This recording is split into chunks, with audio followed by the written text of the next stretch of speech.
Joined by two Republican lawmakers who met the president just today, Senator Sen Ensign of Nevada and U.S. Congressman Mike Pence of Indiana. Hi, Chris. You first, Senator, what did you think of Obama's pitch today? Did you buy it? Well, he's a very skilled politician. There's no question. He's smooth. Really, he wasn't strongly pitching the exact plan, because he even admitted there were problems with the plan, some things that he didn't like in the plan. He listened to a lot of our ideas. And there was a good give and take in the lunch today. The advantage that we have in the Senate is that we're able to amend the bill. I feel sorry for those House members who are just going to basically have probably one alternative vote. It won't be open for amendment. The Democrats in the House are afraid of amendments, and they aren't going to allow those kinds of amendments. That's a shame. In the Senate, we're going to get our chance to actually change the bill, to change some of the priorities, because you know, right now the new score on this bill is over $1.1 trillion. There's a lot of wasteful spending in it. Some of the tax cuts are not targeted correctly to actually create jobs, and we don't do enough to fix the housing crisis in this country. So there's some changes. I'd like to be able to vote for a good stimulus bill, but frankly, as what the Democrats in the Congress drew up, this is not a good stimulus bill. It's not really even a stimulus bill. Well, let's talk about, Congressman, what you don't want in and what you want in that's not in. What about these contraceptive, this whole condom thing? The president apparently called Henry Waxman, the chair of the committee, to put that stuff in and says, yank it out of there. Was that a smart move to get that embarrassment out of the bill? Well, sure, it was a smart move, and it was especially smart when Republican leader John Boehner raised the issue at the White House on Friday, and the American people were outraged over the weekend, Chris.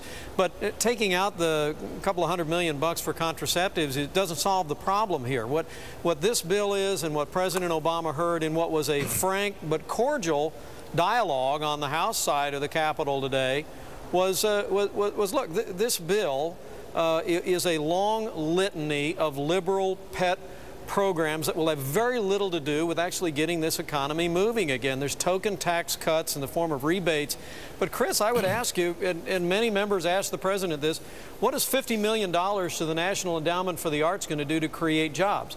You know, what is $200 million in improving the National Mall going to do to put Americans back to work? This is a flawed bill, and as I said to the president personally, this is a bill that was not fashioned with what I believe is his very genuine desire for a bipartisan compromise on issues like the stimulus. The Democrats in Congress, as I told him, have completely ignored his call for bipartisan compromise, and they're bringing a partisan Democrat bill to the floor tomorrow that will not create jobs, will not lift our economy, and Republicans are poised to oppose it. Well, Senator, I want to ask you and then the Congressman the same question. It seems like there's a real fight over taxes here. It's not just the amount of tax cuts, it's who gets them. You want a reduction in the rate, so people who pay, even working people that pay maybe the 15% rate will get a lower rate, maybe 10%. The president seems to want to give a lot of the tax cuts to people who don't even pay income taxes, people at the way at the bottom. What do you think the politics of that's about? Is he going for the very poor people as opposed to the working people? What's he doing, and what are you guys trying to do politically? You know, politically, what we're trying to do is choose the right policy, something that actually stimulates the economy, that creates jobs. And so it's not just what we give to individuals, it's also the kind of business tax breaks that we can do to actually create jobs. You know, we have the second highest corporate tax rate in the industrialized world. Microsoft, which is a great American company, has zero exports from the United States. They have a lot of exports from Ireland, because guess what? Ireland has a 12.5% corporate tax rate. We have a 35% corporate tax rate. If we could lower the corporate tax rate, that would be one of the best things that we could do to make American business more competitive in the world and actually help stimulate the economy. But isn't that an old Republican thing you've wanted to do for years, too? I mean, you accuse the Democrats of basically emptying out their file drawer of all their old goals. Isn't that an old goal of the Republicans, lower corporate taxes? You know what's funny about that, though, Chris, is it may be an old goal, but it's something that's worked. As a matter of fact, Europe is copying the United States. And what are we doing in the United States? We're going to go the other way. Under the Democrats, we're going to actually raise the marginal rates. We're going to raise capital gains taxes. We're going to raise taxes on dividends. That's the opposite way of Europe is going. Europe is to be more competitive with the United States, went the other direction. That's the direction we should be going, because we're in a global economy today, and it's about finding ways that we can compete in this global economy to create jobs in the United States so we can have a healthy economy. Right. Congressman, let me ask you this about the tax cut thing. Do you agree that the president's tax cuts have been aimed at the very poor, the people that don't pay income taxes, and they should be aimed at people who work and pay taxes? What's your philosophy about this, your policy goal here? What do Chris, how are you different than him? Chris, I can't say it any better than John did. What Republicans would like the opportunity to do is advance the kind of tax relief that will create jobs. We just did the rebate check thing a year ago. I mean, basically, you know, a $500 tax rebate to individuals, like what does that turn out to be, about $10 a week? That's not going to lift the economy, putting $10 a week in everybody's pocket. What's going to lift the economy is if we lower taxes dramatically on working families. Under the Republican proposal, which we have not had the opportunity to add to this bill in a spirit of bipartisanship, you'd see the average married couple looking at $3,000 in tax relief this year. And you'd also allow small businesses, Chris, small businesses, which are the economic engine of this economy, to deduct 20% of their profits. So we're pushing for the kind of tax relief that, as John said, is time-tested, time-honored. It will lift this economy, and this rebate tax cut business just won't work. Let's take a look at the president today up on Capitol Hill. This is when he was speaking between meeting with the House and the Senate.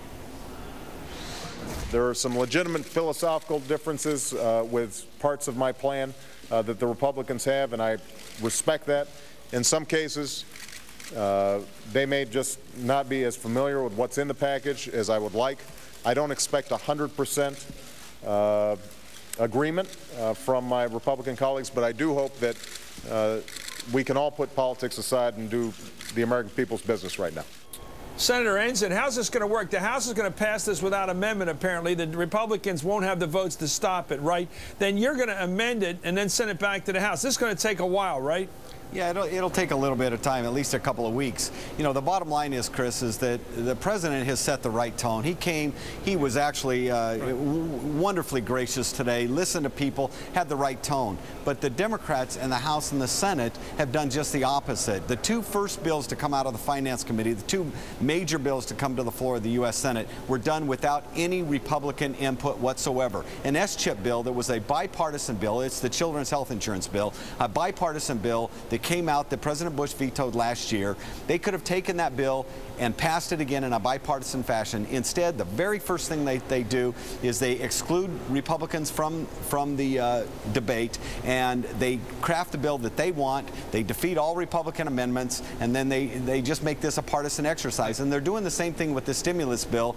This is not the spirit that President Obama wanted to bring here to Capitol Hill, and it's unfortunate that the left and the Democrat Party are not allowing him to be bipartisan the way he wants to be. Okay, Congressman, are they stacking it? I really do think that's it. Thank you. I really do think that we were impressed. I get the impression my Senate colleagues were impressed. The president is very sincere about this. I think he really would like, on these major issues, he said, look, there's going to be differences, ideological differences down the road, but on these big items where we've got to figure out what's right for the country, I want all the best ideas at the table and foster bipartisanship. But it may have been a rude awakening for the president today to learn, at least with regard to the House side, Republicans have had no input whatsoever in the bill that's coming to the floor tomorrow. So there is a huge chasm between President Obama's very sincere call for bipartisan compromise to aid our economy and the conduct of House Democrats, which is a my way or the highway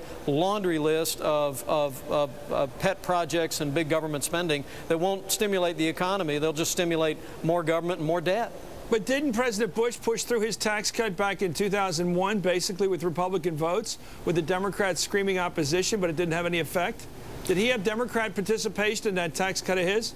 There was very much Democrat leading up to it was working together. It got partisan as the process went along, but it was very much bipartisan going into it, and that's what we need to do. At least start in a bipartisan fashion, so that at the end of the day, you may not agree, you may not even be able to vote for the bill, but Democrats don't have all the answers. Republicans don't have all the answers. The challenges that we face today are the same kind of challenges, and maybe even greater in some degrees than they faced back in the Great Depression. It is not time to be partisan. It's time to be Americans and to solve these major problems. Well, I want to have the debate on this show, Hardball. Please tell your colleagues to come on. I want this debate to happen here, even if it doesn't happen on the floor. Gentlemen, thank you very much. Senator Sen Ensign of Nevada, Congressman Mike Pence, thank you for joining us from Indiana. Coming up, tail of the tapes, the Blagojevich impeachment trial goes out in all